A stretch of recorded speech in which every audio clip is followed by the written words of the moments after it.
Hi friends, मैं प्रिया और अपने चैनल पे आप सभी का हार्दिक हार्दिक स्वागत करती हूँ। तो आज हम जानेंगे कि भगवान राम और लक्ष्मण की मृत्यु कैसे हुई थी। तो हमारे पास जो भी पौराणिक कथा रहती है हम उसके अकॉर्डिंग बताते हैं। ओके, तो चलिए। तो दोस्तों, आप सभी ने देखा होगा, रामायण तो आपने ज़रूर देखी होगी या फिर पढ़ी होगी। लेकिन वो कहते हैं जिसमें भगवान शिव विष्णु के 7वें अवतार भगवान राम के जीवन चरित्र के बारे में बताया जा रहा है। ओके, लेकिन क्या आपको पता है कि भगवान राम जी की मृत्यु कैसे हुई?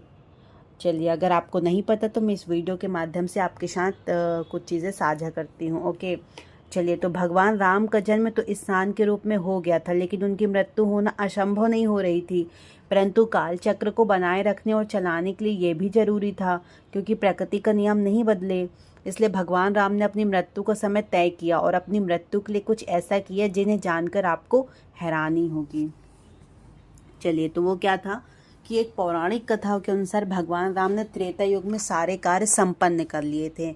अर्थात मतलब उनकी सारी लीलाएं जो थी ना वो समाप्त हो चुकी थी।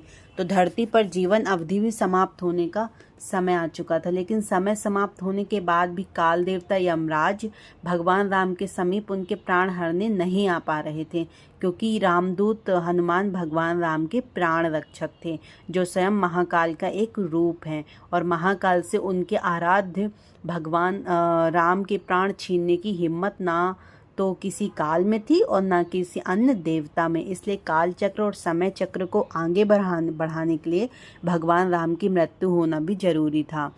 ऐसे में भगवान राम ने एक उपाय निकाला और अपनी एक अंगूठी महल के किसी छेद पे गिराकर हनुमान जी को उस अंगूठी को खोजने के लिए पाताल लोक में भेज दिया गया। तो हनुमान जी को अयोध्या में न देखकर यमराज ने अयोध्या में प्रवेश किया और वे एक संत का रूप धारण कर भगवान राम जी के महल में पहुंच गए। तब संत के भेष में यमराज भगवान राम से मिले और भगवान राम से वचन लिया कि हम दोनों की बातों को गुप्त में रखा जाए और जो भी हमारी बातों को सुनेगा उसे मृत्यु दंड दिया जाएगा। इस पर भगवान राम ने उन्हें वचन दिया और सभी द्वारपालों को बाहर भेजकर लक्ष्मण को द्वारपाल पर रहने का आदेश दिया। उसके बाद उस संत ने अपना असली रूप दिखाया और भगवान राम को बोले, हे प्रभु, मैं तो आपका ही सेवक हूँ और आपने ही मुझे एक कर्म दिया है। इस संसार से समस्त जीव जंतु एवं प्राणियों का प्राण हरना और यह मेरा धर्म भी है। और मैं भगवान शिव व ब्रह्मा जी की आज्ञा से आपसे ये कहने आया हूँ कि आपने जो अपना समय इस पृथ्वी लोक पर निश्चित किया था वो समय पूर्ण हो चुका है। अब आपको अपने धाम लौट जाना चाहिए। इससे सभी देवी देवता आपको विष्णु रूप में देखकर उनमें उत्साह की लहर आ जाएगी। फिर यमराज बोले कि हे प्रभु, आपको कुछ और समय इस पृथ्वी पर अगर लोक पर बिताना है तो आप रह सकते हैं। भगवान राम और यमराज की वार्तालाप चल ही रही थी कि इतने समय में भगवान राम के महल के पास दुर्वासा ऋषि आ पहुंचे। लक्ष्मण को बोलने लगे कि हमें भगवान राम से मिलना है, अभी तुरंत। तो लक्ष्मण जी ने दुर्वासा ऋषि को बोला कि भगवान राम अभी किसी से नहीं मिल सकते। इस पर दुर्वासा ऋषि को क्रोध आ गया और श्राप देने लगे, अगर हमें भगवान से नहीं मिलने दिया गया तो मैं पूरी अयोध्या नगरी को अपने श्राप से जलाकर भस्म कर दूंगा।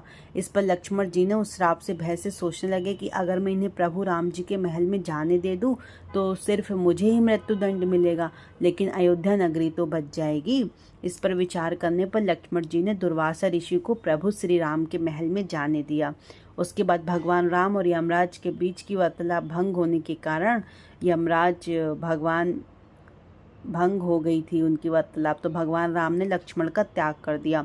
तब लक्ष्मण ने अपने भ्राताश्री का वचन निभाने के लिए अयोध्या की सरयू नदी में समाधि लेकर शेषनाग का रूप ले लिया और भगवान विष्णु के निवास स्थान क्षीर सागर में जाकर उत्पन्न हो गए। उसके बाद राम ने भी इसी तरह सरयू नदी में जल समाधि ले ली और अपने परमधाम चले गए। इस प्रकार श्री राम और लक्ष्मण जी की मृत्यु हुई थी। अगर आपको ये जानकारी अच्छी लगी हो तो आप ज़्यादा से ज़्यादा इस वीडियो को शेयर करें और मेरे चैनल को सब्सक्राइब करें। जय श्री राम।